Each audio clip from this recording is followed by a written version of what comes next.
Do your worms need a new home? If the bin feels a lot heavier than when you first started, and the materials are rich dark brown like coffee grounds, it might be time to trade spaces. Unlike bedding or food scraps, a handful of castings will hold its shape when squeezed into a ball.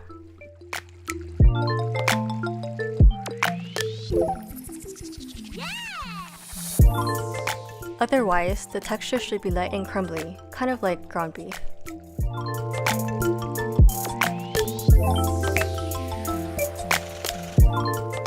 There are a couple ways to harvest your castings, but the method that I use requires an extra bin. So I'm going to use this video to go over the general steps to start a new one.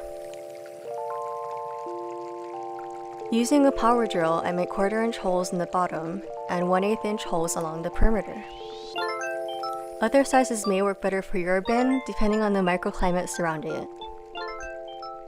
For the base of my bin, I use a material called coco coir. It's really absorbent and made from coconut husks, which are sustainable, unlike peat moss. Hydrating the brick should only take around 10 minutes. In the meantime, you can also add toilet paper rolls or other pieces of cardboard to the water. This makes the cardboard a lot easier to tear into smaller pieces.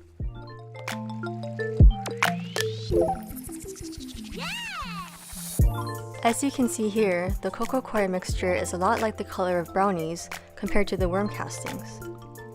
Place the mixture in your bin and sprinkle some worm castings on top to introduce some beneficial organisms. You might also want to add powdered eggshells, sand, or some other form of grit to help your worms digest. You'll want to have at least 4 to 5 inches of bedding, just enough to cover the food scraps. I also added a few handfuls of compostable animal bedding, which I originally got for my hedgehog, but it ended up causing some problems. It's a huge 170-pound bag, which weighs more than me, but at least it won't go to waste now because I have my worm bin.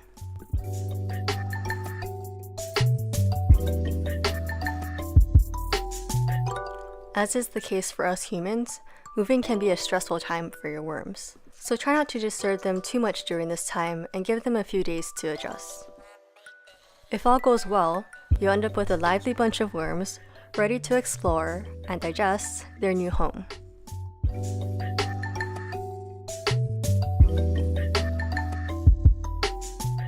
Don't forget to check your gloves for little hitchhikers before removing them.